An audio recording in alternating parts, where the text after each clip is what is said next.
siapa yang harus dirotasi, siapa yang harus kita kasih kesempatan seperti kemarin dia kan.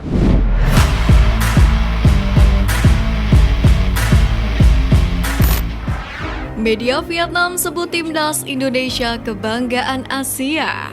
Sebanyak 24 peserta Piala Dunia U17 2023 sudah ditemukan pada Senin 26 Juni malam. Tim terakhir yang memastikan tempat di Piala Dunia U17 2023 adalah Uzbekistan. Tim asal Asia Tengah itu lolos ke Piala Dunia U17 2023 setelah melaju ke semifinal Piala Asia U17.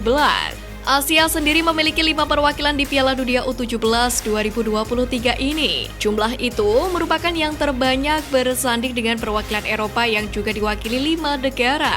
Adalah Inggris, Prancis, Jerman, Polandia, dan Spanyol. Sekarang waktunya wakil-wakil Asia unjuk gigi di Piala Dunia U17 ini. Potensi wakil Asia berjaya di Piala Dunia U17 memang cukup besar. Hal itu berdasarkan performa mereka di Piala Asia U17 2023. Jepang merupakan negara yang berpotensi melaju jauh di Piala Dunia kali ini. Selain Jepang, Korea Selatan, dan tuan rumah Piala Dunia U17 2023 Indonesia juga saja bisa memberikan kejutan. Karena itulah The Tau 24/7 menyemangati wakil-wakil Asia ini. The Tau 24/7 berharap wakil benua kuning bisa menggila di ajang 2 tahunan tersebut. Ada 24 tim yang berpartisipasi di Piala Dunia U17 2023, kebanggaan Asia. Tulis The Tau 24/7 dalam judul artikel mereka. Deretan pemain U17 yang kena gembleng Sintayong di Timnas U20. Pertama, Iqbal Gwijangge. Pada saat Timnas Indonesia U16 menjuarai AFF U16 Youth Championship 2022, Iqbal Gwijangge dinobatkan sebagai pemain terbaik dalam turnamen tersebut. Tidak hanya itu, wonderkid satu ini juga dipercaya ban kapten oleh Bima Sakti kala itu, membuat nama Iqbal Gwijangge akan sangat pantas untuk memperkuat Timnas Indonesia U17 di turnamen sekelas Piala Dunia U17. Kedua, Arkan Kakak. Arkan Kakak menjadi salah satu pemain yang sempat dipanggil oleh Sintayong untuk memperkuat Timnas Indonesia U20 dalam Piala Dunia U20. Sayangnya ajang tersebut harus batal digelar di Indonesia dan membuat pemain muda satu ini gagal melakoni laga promosi. Ketiga, Nabil Ashura.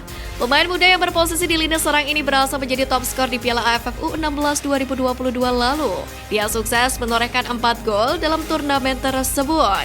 Dengan prestasinya itu sudah dapat dipastikan bahwa Nabil Ashura akan menjadi bomber andalan Timnas Indonesia U17 di ajang Piala Dunia U17 mendatang. Keempat, Sultan Zaki. Di antara banyaknya pemain Timnas Indonesia U16, Sultan Zaki menjadi satu-satunya pemain yang berhasil merebut hati Sintayong. Dia sempat terpilih dalam skuad Garuda Muda yang dibawa ke Uzbekistan. Dalam ajang Piala Asia U20, Sultan Zaki berstatus sebagai pemain termuda saat menjadi starter pada laga pertama Timnas Indonesia U20 kontra Irak pada 1 Maret lalu. Karena pengalaman berharga inilah membuat Sultan Zaki menjadi salah satu aset penting di skuad Timnas Indonesia U17.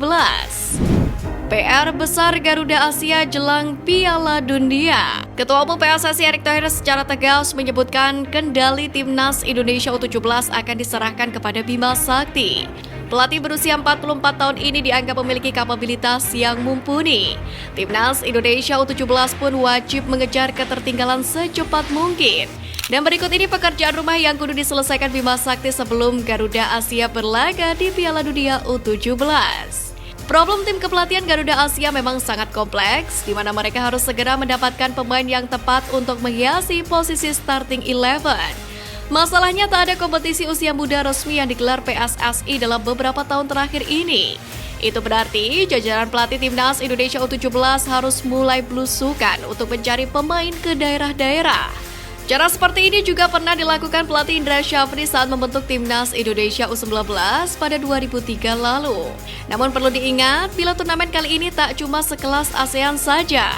Masalah masih tetap rumit andai Bima Sakti dan para pelatih berhasil mendapatkan bibit-bibit pemain muda terbaik di seluruh pelosok Nusantara.